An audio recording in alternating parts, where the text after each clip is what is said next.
Hello বন্ধুরা, আসসালামু আলাইকুম। সবাই কেমন আছেন? আজকে আর একটা গল্প নিয়ে আসলাম।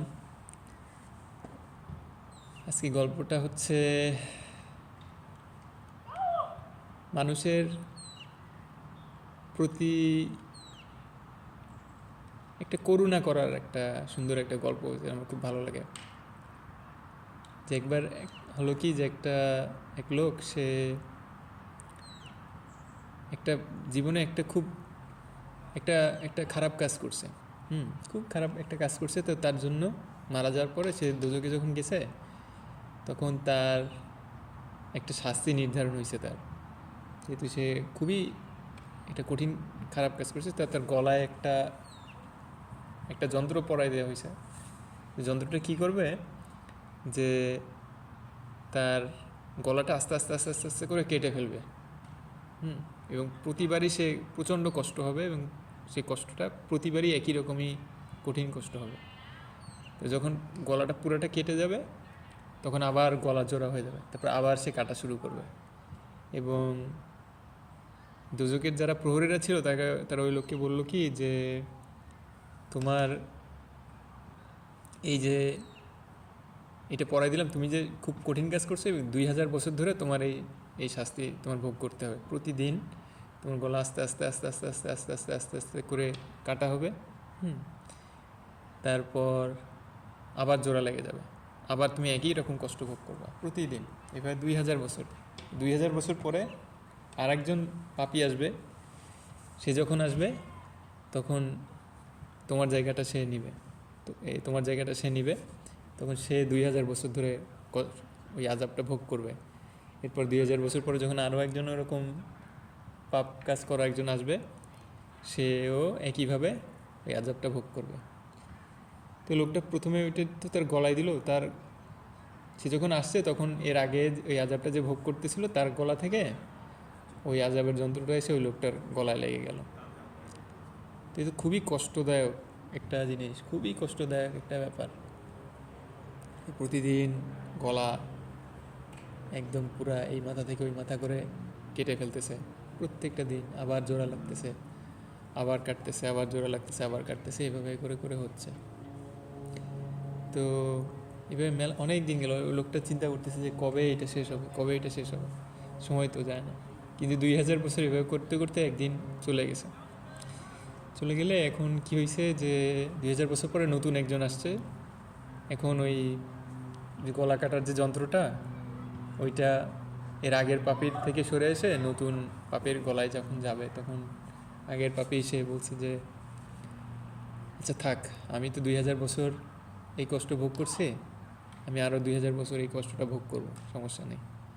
যে আসছে সে যেন এই কষ্টটা ভোগ না করে, আমি এটা নিলাম, তার এই কষ্টটা আমি নিলাম। তো এই যে তার একটা ভালোবাসাপূর্ণ চিন্তা, যে অন্য একজনের প্রতি, যে আমি তার যে কষ্ট হবে এটা আমি করব না। আমি বুঝতে পারতেছি যে এটা খুবই খুবই যন্ত্রণাদায়ক, খুবই যন্ত্রণাদায়ক। এই যন্ত্র প্রতিদিন গলা কেটে ফেলে, তো এর থেকে আর বড় কষ্টের কিছু তো আর হয় না। তা আমি এই জিনিসটা আমি মাথা পেতে নিলাম, সমস্যা নেই। যে নতুন আসছে, সে সে বাইরে থাকুক, তার তার কোনো আজাব না হোক। তো তার এই ভালো চিন্তাটার কারণে কি হলো, গলার যে ওই যন্ত্রটা ছিল ওইটা ভেঙে পড়ে গেল, ওইটা আর কারো গলায় আর গেল না। তারপরে ওই লোক, সেও বেহেস্তের দিকে চলে গেল, আর যে পাপি আসছিল তারও ক্ষমা হয়ে গেল। তো এই গল্পটা আমার কাছে এই জন্য ভালো লাগে, যে অনেক সময় অন্যদের, আর একজন যে কষ্ট পাচ্ছে, আমি যদি চিন্তা করে দেখি যাচ্ছে আমার এটাতে আমি আমি আরেকজনের কষ্ট না হোক, এটা আমি হোক, এরকম আমি কিছু করব না। আর যদি আমার পক্ষে কিছু থাকে, করার উপকার থাকে, যে আমি একটা ভালো কিছু করব, তাহলে আমি এই জিনিসটা করলাম না। তাহলে কি হয়, এটা নিজের মনটাই সুস্থ হয়ে যায়, নিজেরই ভালো লাগে। কেউ আমার সাথে একটা আঘাত করে কথা বললো, রাগ করে কথা বললো, তখন আমি নিজে বুঝলাম যে আসলে কতটুকু কষ্ট লাগে, কত খারাপ লাগে ভেতরে। তো এরকম হওয়ার পরে আমি চিন্তা করলাম যে না, এটা তো আমি বুঝতেছি যে এটাতে এত কষ্ট লাগে, তাহলে এটা আমি এই কষ্টটা আরেকজনকে দিব না। এই কষ্টের মধ্যেও এক ধরনের শিক্ষা থাকে, কষ্টটাও এক ধরনের শিক্ষক, যে বোঝা যায় যে আচ্ছা আগে তো বুঝতাম না, আগে তো এইভাবে রাগারাগি করতাম, এভাবে এরকম করতাম, এইরকম মানুষের সাথে ব্যবহার করতাম।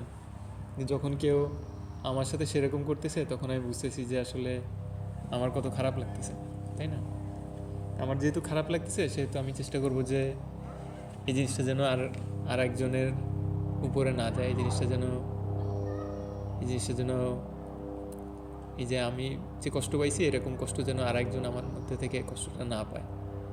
তাহলে দেখা যাবে যে আমাদেরও জীবনে অনেক ধরনের কষ্ট যেগুলো আছে সেগুলো থেকে আমরাও মুক্ত পাইতে পারবো। আর বিশেষ করে যখন চিন্তা করলাম যে ঠিক আছে, আমি বুঝতে পারতেছি যে এইটাতে কষ্ট হয়, লোকটা তো বুঝতে পারছে এই গলার এই যন্ত্রটা যখন কাটে তখন অনেক খারাপ লাগে, অনেক কষ্ট হয়।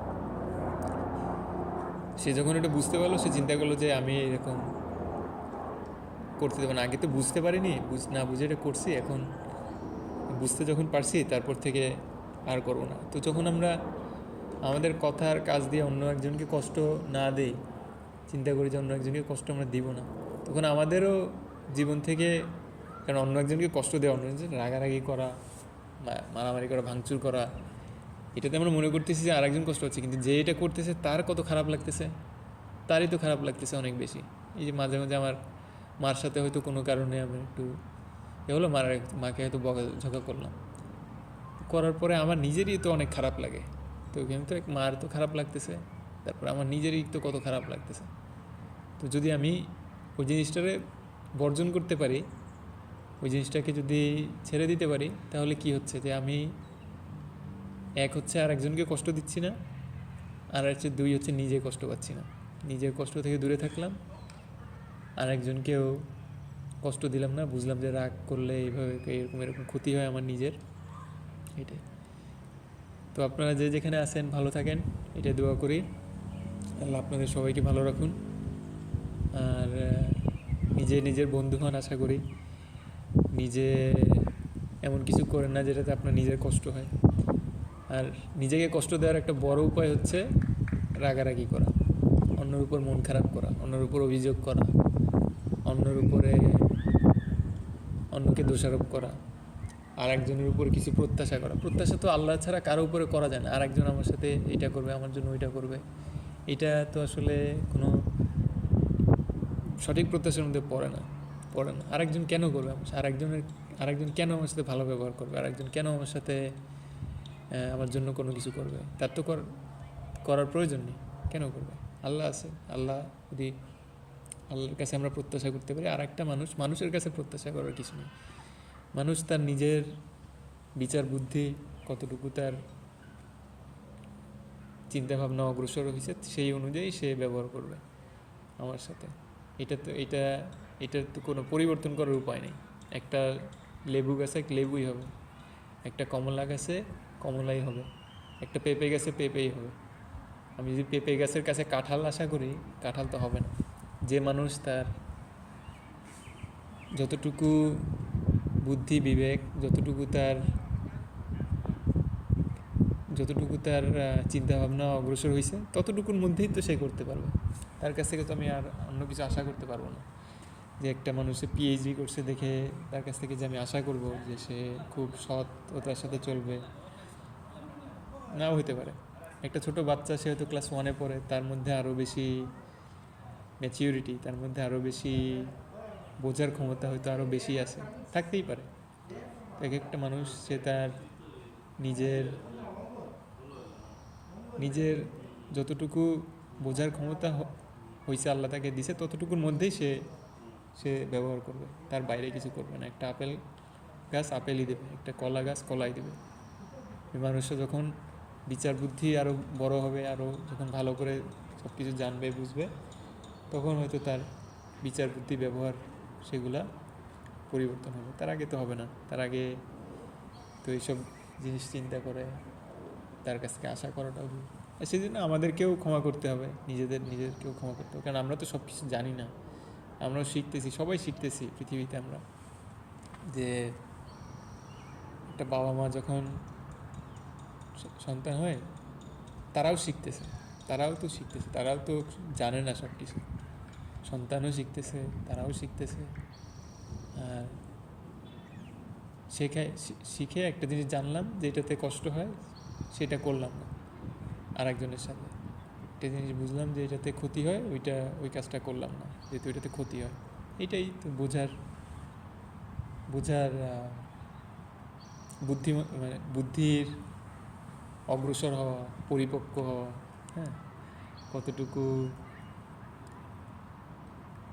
একটা মানুষ বুঝতে পারতেছে সেটার পরিচয়। যে আমি জানলাম এটা করলে ভালো হয়, তাহলে আমি ওইটার দিকে চেষ্টা করলাম। বুঝলাম যে এটা করলে কষ্ট হয়, তাহলে ওইটা কারোর সাথে না করলাম। একটা জিনিস করে দেখলাম যে এটা ক্ষতি হয়, তাহলে ওইটা না করলাম। কখনো খুব মন খারাপ আছে, রাগ আছে অনেক, তখন ওই সময়টা একটু বিরত থাকলাম। কারোর সাথে যোগাযোগ করা, কথাবার্তা বলাটা একটু পরে যখন মনটা একটু ঠান্ডা হলো, তখন হয়তো মানুষের সাথে গিয়ে কথা বললাম, তখন ভাব আদান প্রদান করলাম। যে সময়টায় দেখতেছি যে যখন আমাদের রাগ হয়, তখন তো আসলে সব কিছু মনে হয় যে না আমি সঠিক, আর দুনিয়ার সবাই ভুল, তাই না? ভালো কিছু আর চোখে পড়ে না। মনটা এরকম করে যে ও শুধু বলে যে হ্যাঁ আমি যেটা বলতেছি সেটাই ঠিক, আর সব কিছু ভুল। এইভাবেই দেখে। এই জিনিসটা যখন আমরা জানলাম, তখন রাগের মধ্যে কোনো কথা না বললাম বা সিদ্ধান্ত না নিলাম, তাহলে আমাদের ওই কষ্টটারে আমরা পরিহার করতে পারলাম, এড়াই যেতে পারলাম। তা না হলে তো বারবারই গর্তের মধ্যে পড়ে যেতে হবে, বারবারই গর্তের মধ্যে পড়ে যেতে হবে। তো আমরা সবাই নিজের বন্ধু হই, আর যেই কাজে করলে নিজে বুঝি যে এই কাজটা করলে কষ্ট হচ্ছে আমার, সেই কাজটা যেন অন্যের সাথে না করি, আর সেই কাজটা যেন নিজের সাথেও না করি। এটাই সবার জন্য দোয়া থাকলো। আল্লাহ আপনাদের সবাই ভালো রাখুন। ফি আমানিল্লাহ।